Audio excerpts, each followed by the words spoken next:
Ini salah satu PR untuk pelatih juga, manajemen juga, pengurus juga. Bagaimanapun pemain pasti tidak akan muncul apabila pemain itu tidak diberi kesempatan, ya kan? Dan orang yang mengelola sepak bola betul-betul, artinya ownernya, pemiliknya, betul-betul tahu bahwa pemain bola ini itu profesinya. Berarti dengan kelancaran finansial, pemain total, dia manajemen pun, owner pun total. Di mana orang-orang kayak seperti Pak Jonsal ini, ya kan, bisa ada satu, sekarang ada satu, kemudian besok ada dua lagi, ya kan. Ini yang kita harapkan untuk bisa mengelola sepak bola. Ini sepak bola ini memang sifatnya orang yang gila dan mau berkorban, baru ada hasilnya, ya kan. Tapi jangan berpikir kita gagal. Orang sekarang kita PSO sebenarnya gagal, belum gagal. Artinya apa? Kalau saya punya prinsip, kalau kemarin kita jatuh di bawah, apakah mungkin kita besok naik ke atas? Kita kalah babak pertama 2-0. Kita bisa kalah babak pertama 2-0, tapi kita bisa menang babak kedua 4-0. Kalau kita mau berubah. Tapi pelatih punya karakter, ya kan? Dia berani mengepan risiko pemain, ya kan? Dia yang menanggung. Misalnya, dipakai pemain muda ini, pemain Sumbar ini, ya kan? Kalau gagal, dia ada korban. Dan seorang pelatih yang jenius, seperti yang terbaik adalah mau berkorban untuk keberhasilan pemainnya.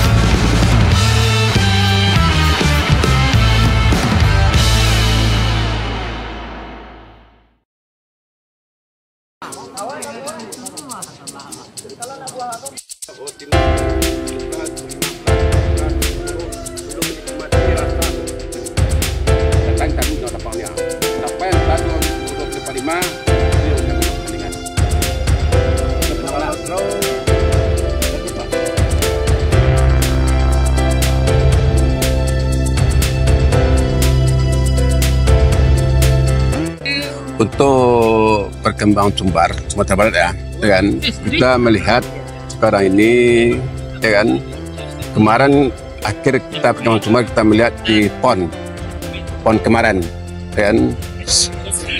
Secara tim PON kita udah cukup bisa naik ikut berpartisipasi di PON, ya kan.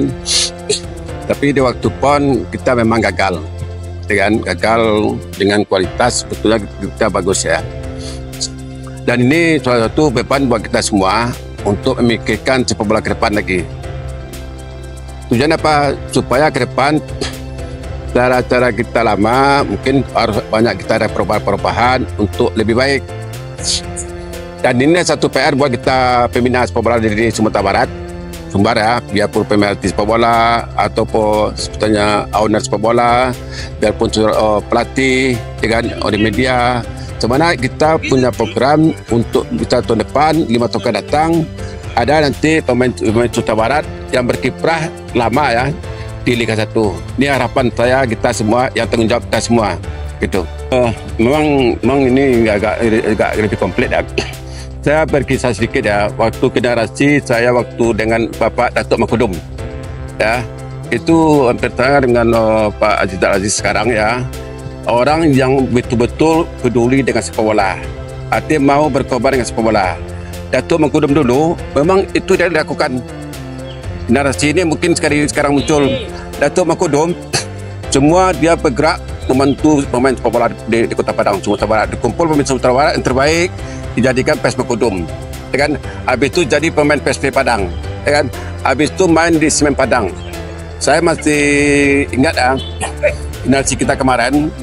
Kita waktu itu main di Galatama, itu pemain Sumatera Barat, di tim Galatama itu yang turun ke lapangan ada 8 orang, inti semua. Dan itu bukan bertahan 1 tahun, tapi bisa kami bertahan 8 tahun, 7 tahun di tim. Dan ini satu porsi juga untuk pelatih, ya, pelatih-pelatih dari Sumatera Barat, bagaimana bisa memberi kesempatan untuk pemain putra daerah untuk menampilkannya di pertandingan-pertandingan Liga 2, Liga 1.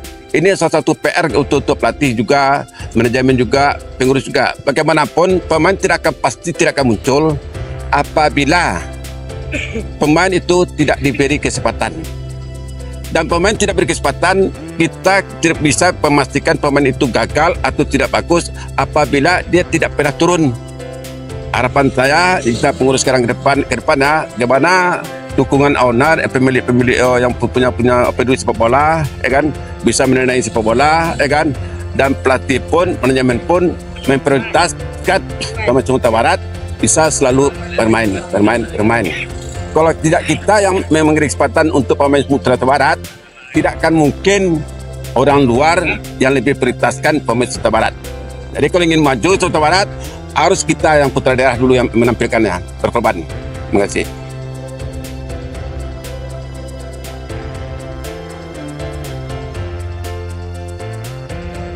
Ya itu saya sampaikan tadi, artinya sepak bola identik dengan finansial. Sekarang sepak bola itu udah sifatnya dari dulu pun sekarang pun nggak berbeda ya. Karena itu salah satu menjadi profesi. Karena dia sudah menjadi profesi, dia dihargai dengan pekerjaannya, ya kan? Dan orang yang mengelola sepak bola betul-betul artinya ownernya, pemiliknya, betul-betul tahu bahwa pemain bola ini itu profesinya. Berarti dengan kelancaran finansial, pemain total, dia manajemen pun, owner pun total. Dan ini harus top semua. Nah, ini kalau ini sudah terjalan, baru akan muncul suatu prestasi yang akan bisa menangkap prestasi. Tapi kalau salah satu itu nggak jalan, finansial nggak cukup, pemain pun terlantar. Nah, ini salah satu hambatan yang terjadi di Sumatera Barat sekarang. Ya, mudah-mudahan ke depan dengan adanya Josal, kan, mau berkorban dengan pola pikir untuk jauh ke depan ke Liga 1. Nah, ini yang kita harapkan. Di mana orang-orang kayak seperti Pak Josal ini, kan, bisa ada satu, sekarang ada satu, kemudian besok ada dua lagi, kan. Nah, ini yang kita harapkan. Kalau ini berhasil, ada pendana, atlet ya, bibit baik bibit pemain, bibit pelatih ya, untuk Sumatera Barat kelebihan. Cuma yang kurang keuangan. Terima kasih.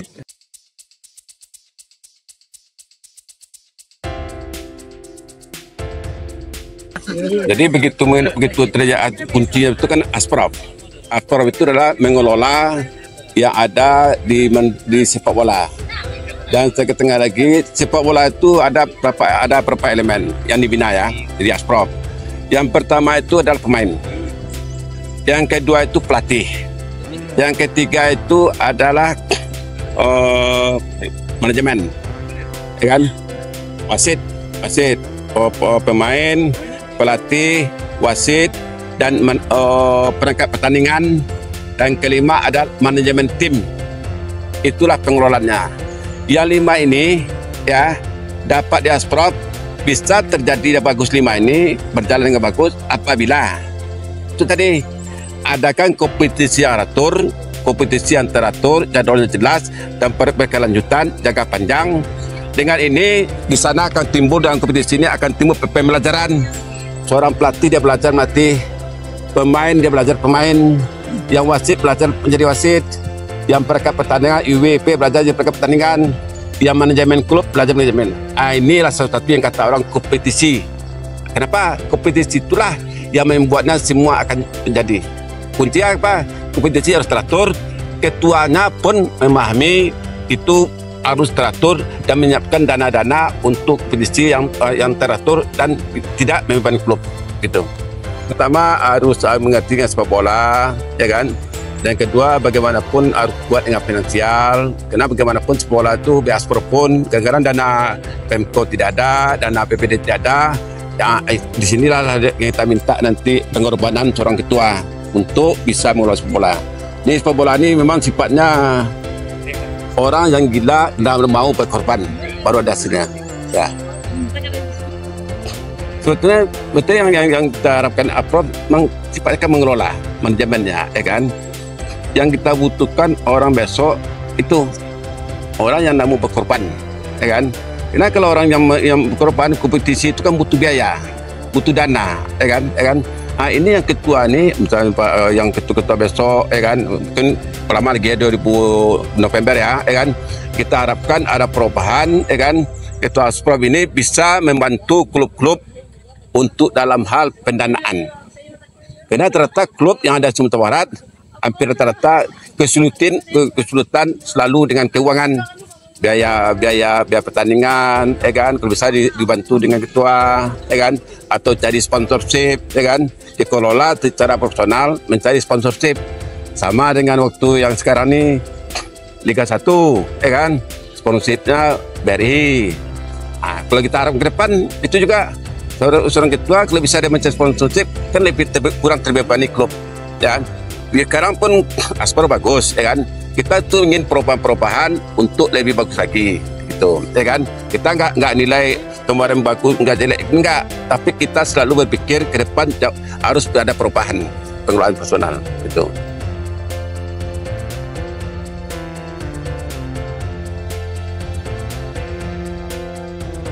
Ya, bagaimanapun untuk tim yang ada di Sumbar, ya kan, kita harapkan, ya kan, baik kita mulai dari SSB ya, dari SSB, bagaimana di SSB ini kita pembina dari usia 13, 15, 17, 20 ya, itu harapan kita akan menjadi suatu klub Liga 4, Liga 3, dan saya minta harapan kita ke klub semua, ya kan, bagaimanapun mengelola sepak bola ini memang penuh dengan hati, dengan kesadaran, ya kan.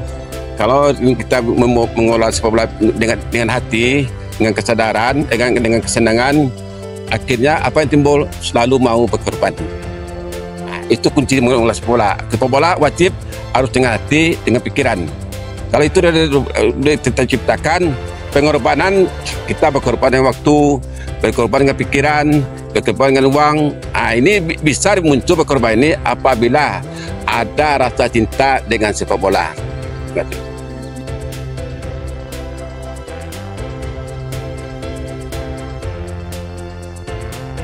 Saya bilang kemarin di media pun, darah saya darah PSP Padang, juga darah Semen Padang. Saya coba main di liga ya, lebih kurang 13 tahun, ya kan. Jadi kalau bicara Semen Padang, bicara PSP Padang, itu rumah saya. Artinya apa? Kalau saya bicara rumah, ya kan, apapun yang terjadi Semen Padang, apapun yang terjadi PSP Padang, berarti saya merasakan. Dan kemarin juga kita konsultasi dengan Peri Mulyadi, dengan pembina Semen Padang, ya kan, ya masih ada putaran kedua, ya kan.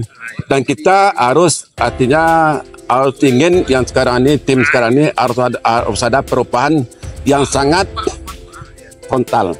Artinya apa? Betul-betul kita rubah, ya kan, dengan motivasi baru, kena lanjutan putaran kedua, ya kan. Tapi jangan berpikir kita gagal. Orang sekarang kita PSO sebenarnya gagal, belum gagal. Artinya apa? Kalau saya punya prinsip, kalau kemarin kita jatuh di bawah, apakah mungkin kita besok naik ke atas? Pasti bisa. Artinya apa? Pasti bisa. Kenapa? Kunci tadi mau berubah dan mau berdoa, itu kesempatan, kan? Tapi kita menyerah, baru kita kalah. Tapi kalau kita motivasi kita kemarin 100%, untuk putaran kedua besok motivasi harus 200%. Fokus lagi, mungkin dananya lebih kurang, kita tambah 20% lagi manajemen, ya kan? Ini salah satu terobosan yang harus dibikin melebihi dari kemarin. Kalau kita ingin lebih kuat dari kemarin, harus kerjanya lebih kuat dari kemarin, biarpun penyelesaian kemarin. Dan waktu masih ada, ya kan? Masih ada. Kalau di sepak bola namanya itu Pak, kita kalah babak pertama 2-0. Kita bisa kalah babak pertama 2-0, tapi kita bisa menang babak kedua 4-0. Kalau kita mau berubah, dengan sesali yang terjadi, tapi yang kita pikirkan, mana kita merubah untuk kerja lebih keras pada kemarin, gitu. Insya Allah ya, saya tetap masih yakin Semen Padang masih bisa selamat degradasi. Saya melihat mungkin kalau itu pendapat kita mereka itu pendapat orang, ya. Tapi kalau saya melihat dari konteks bola, kebetulan juga pengalaman saya di bola, pengalaman mengurus bola, ya kan, itu berdasarkan dengan ilmu kita masing-masing itu berbeda. Pandang orang selalu berbeda, itu wajar. Tapi saya melihat dari konteks sepak bola, kita harus pahami ya, tim Semen Padang itu dulu Liga 2. Dan pemain yang diambil sekarang adalah ya hampir mayoritas pemain baru. Pemain yang lama kualitasnya Liga 2, untuk main itu ada Liga 1. Dan pemain yang diambil sekarang udah Liga 1, cuma banyak kita lupa. Sepak bola itu butuh organisasi, permainan, kekompakan, dan kolektif. Untuk membuat kolektif itu bukan kita butuh waktu, bukan 1 hari, bukan 1 minggu, bukan 2 bulan. Itu butuh waktu. Jadi kadang-kadang kita tercepat menilai kemampuan pemain, kemampuan pelatih, padahal orang-orang di lapangan itu, manajemen itu butuh waktu. Mungkin waktu persiapan kita agak terpendek ya, pendek. Terus mungkin waktu kita mencari pemain terpendek, ya kan? Ini salah satu yang pembelajaran, ya. Ini ilmu sebetulnya. Dan mungkin pemain kita yang saya lihat juga terlalu banyak pemain bercampur-campur, artinya negara A, negara B, negara C, ini kolektifnya ini yang terlalu lama terbikin. Dan tapi kalau pemain itu kemarin dapat, ya kan? Misal dari pemain Liga 1 ada 3 orang, setim biasa setim. Ada pemain asingnya satu tim 4 orang, misalnya dari Belanda 4 orang atau Nigeria 4 orang, tapi udah biasa main satu tim. Ini lebih gampang mengelolanya. Kalau saya lihat organisasi permainan kita agak terlambat.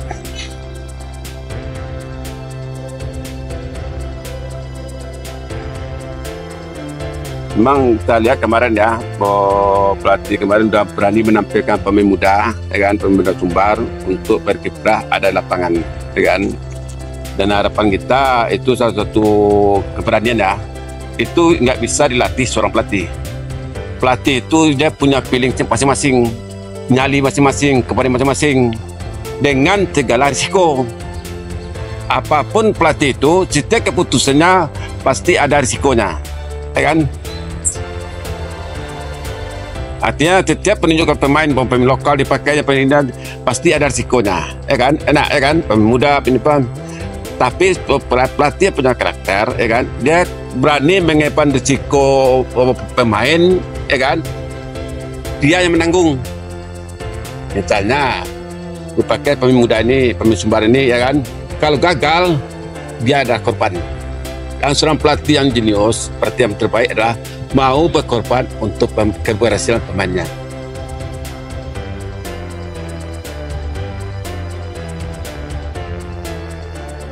Kalau saya pribadi tidak ada waktu lagi untuk mengatur pemain kayak pelatih. Yang ada paling kita harapkan, kita saran, ya kan, mungkin kolektifnya lebih tingkatkan dan kekurangan timnya bisa ditambah. Kasihlah bahwa pemain bekerja keras, ya kan, bahwa pelatih bekerja keras. Paling kita lagi, paling mindset berpikir pemain, mindset berpikir pelatih, itu yang kita rubah lagi ke depan. Bahwa pekerjaan yang ke depan jauh lebih berat daripada kemarin. Berarti apa? Dia persiapan harus 2 kali lipat dari kemarin. Dan jangan berpikir gagal. Saya dulu berpikir, saya tidak pernah berpikir gagal, ya kan? Kalau kita berpikir gagal, akan timbul kegagalan. Tapi kalau kita bikin berhasil, akan hampir besar kemungkinan keberhasilan. Saya sudah bicara juga dengan mantan-mantan, Semen Padang, dengan pengurus, apa semua.